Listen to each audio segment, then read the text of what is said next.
الله كنبي كتزتيسم ولا منش نبي إبراهيم كواتوت للاسم مالش. بسم الله الرحمن الرحيم.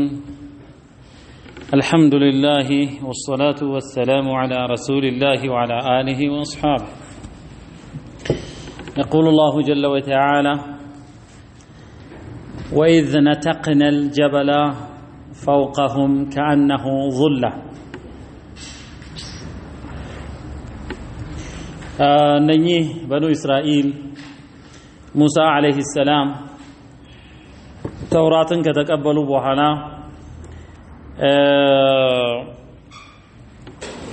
تعززوا بالواتشو غزي سمعنا وعصينا سمان انبيالن من تادرغاله من تامطاله ባሏቸው ጊዜ ሙሳና ሃሩን ሁለት ሆነው እነኛን ሁሉ ሺዎች በምን ይችላቸዋል?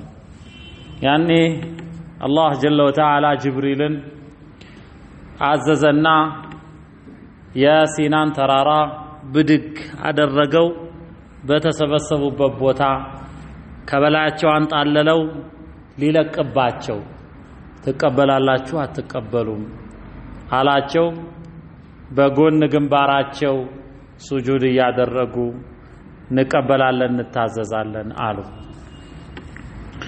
وإذ نتقنا الجبل نتق ማለት اقتلعه ብድግ አደረገው ማለት ነው። ተራራውን ብድግ ባደረግን ጊዜ አውሳ በጅብሪል አማካይነት فوقهم ከበላያቸው አንጣለልነው كأنه ظلة ሰሓቡን ማለት ልክ ከበላያቸው እንዳለ ዳመና። ወظኑ አሰቡ ጠረጠሩ أنه واقع بهم ያ ተራራ በእነሱ ላይ የሚወድቅባቸው መሰላቸው። خذوا ما آتيناكم بقوة بجد واجتهاد وعزيمة የሰጠናችሁን ነገር በቁርጠኝነት ከምር ያዙ ተክብሩ አልናቸው። واذكروا ما فيه لعلكم تتقون الله ከጠላው ነገር ተጠበቁ ዘንድም በውስጡ ያለውን አውሱ አስታውሱ አልናቸው።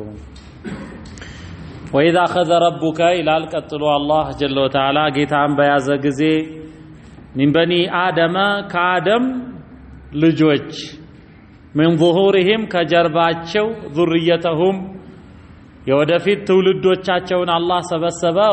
ሩሃቸውን ያ አደምና ሐዋ የሰው ልጆችን በመድር ላይ ወበሰ منهما رجالا كثيرا ونساء እንደሚለው አላህ የሰው ልጆች በመድር ላይ በአካል ሳይገኙ ሩሃቸውን አላህ ሰበሰበና ከዛን واشهدهم على انفسهم በነፍሶቻቸው ላይ አላህ አስመሰከራቸው። አለስቱ ቢረብኩም ይሄ ኢስቲፋሙን ኢቅራሪ ይባላል። ማረጋገጫ ጥያቄ ነው። እኔ ጌታችሁ አይደለሁምን አለ አላህ። ቃሉ በላ በርግጥ እንጂ ጌታችን ነህ አሉ። ሸሂድና አንተ ጌታችን ለመሆንህ መሰከርን አሉ። ይሄን ያደረኩበት ምክንያት ይላል አላህ አንተቁሉ አላ ተቁሉ እንዳትሉ ዘንድ ነው።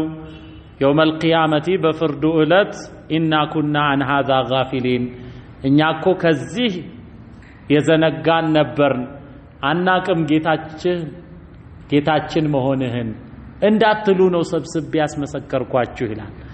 ለዚህም ማንም ሰው ሲወለድ ኩሉ መውሉድ ይውለዱ على الفطرة ይላሉ ነብዩ ሰለላሁ ዐለይሂ ወሰለም። ልጅ ሁሉ ሲወለድ በተፈጥሮ እምነት ላይ ነው የሚወለደው። ማንም ሰው በውስጡ የተቀበረ ሲሆን ጌታውን ያውቃል።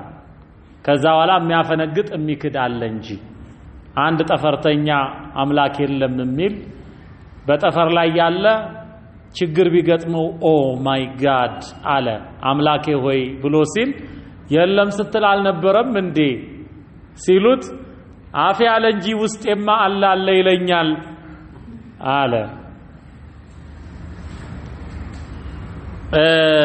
أن تقولوا يوم القيامة إنا كنا عن هذا غافلين أو تقولوا وين داتلو زندنو إنما أشرك آباؤنا إنه كو يقارت أباتوچاچن ናቸው من قبل ከኛ በፊትኛ ሳንፈጠር وكنا ذرية من بعدهم እኛ ደግሞ ከነሱ በኋላ ذرية ትውልዶች ነበርን ከነሱ በኋላ የመጣን አፈትሁሊኩና እኮ ታጠፋናለህን بما فعل المبطلون አስተባባዮቹ አፍራሾቹ ያንተን እምነት ያፈረሱት ባደረጉት እኛን ለምን ተቀጣናለህ እንዳትሉ ሁላችሁንም ሰብስቤ ያስመሰከርኳችሁ ይላል وكذلك نفصل الآيات በእንዲህ መልኩ አንቀጾችን እናብራራለን ولعلهم يرجعون እነሱ የሚመለሱ ዘንድ ወደ ትክክለኛው መስመር واتل عليهم محمد ይላል ሰለላሁ ዐለይሂ ወሰለም በእነሱ ላይ አንብብ በበኑ እስራኤል ላይ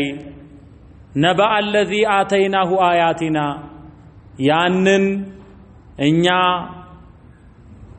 አንቀጾቻችንን ወይም ታምራታችንን የሰጠነውን ሰው ይላል ይህ ሰው ከበኑ እስራኤል የነበረ በሙሳ ዘመን የነበረ በልዓም ኢብኑ ባዑራ ይሉታል በልዓም ኢብኑ ባዑራ ይሉታል ይሄ በልዓም ኢብኑ ባዑራ የተባለ አዋቂ ነው ስለ ኪታቡ የሚያውቅ የነበረ ሰው ነው ግን በጊዜው ሙሳን ይቃወሙ የነበሩ ሰዎች ይህ ሰው ሙጃበድ ዱዓ ስለነበረ ዱዓን አላህ የሚቀበለው የነበረ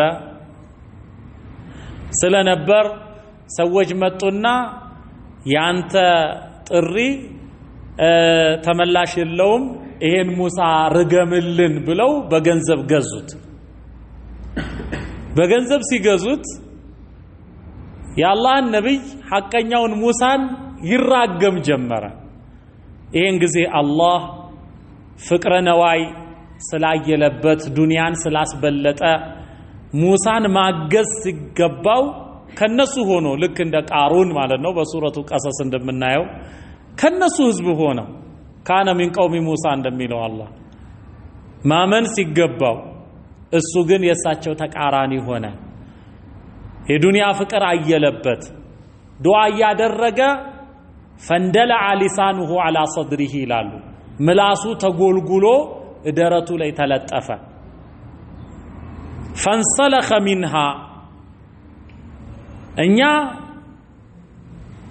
አንቀጾች ብናሳውቀውም የኪታብ ዕውቀትን ብንሰጠውም ተአምር ብናሳየውም ከአላህ መንገድ ተሸልቅቆ ወጣ ይላል እንሰለኸ ማለት ተሸልቅቆ መውጣት ነው ልክ በደረታቸው የሚሳቡ እንደ እባብ እንደ ዘንዱ ያሉ ሰዎች ያሉ እንስሳት ከአሮጌ ቆዳቸው ተሸልቅቀው እንደሚወጡት ፈንሰለኸ منها فاتبعه الشيطان شيطانم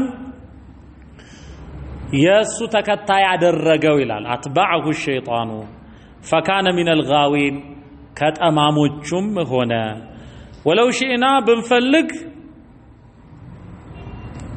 لرفعناه بها በሰጠነው አያ በሰጠነው ማስረጃ ከፍ ባደረግነው ነበረ ግን የሚከበር ክብር የሚወድለት አልነበረም ولكنه اخلد الى الارض ግን እሱ ከዝቅተኝነት ከፍ ማለትን ሳይመርጥ ጥብቅነትን አላህን ፈሪነትን ትቶ ወደ ምድር ተወዘፈ ይላል اخلد الى الارض واتبع هواه ስሜቱንም ተከተለ ስለዚህ ይህ ሰው ታምር ብንሰጠው ባንሰጠው በኩኩል ነው በሱ ላይ فمثله የዚህ አይነት ሰው ምሳሌ ከመثل الكلب እንደ ውሻ ብጤ ነው አለ ውሻ የሚሮጥ ውሻ ان تحمل عليه ብታባረረው ማለት ነው حمل عليه ማለት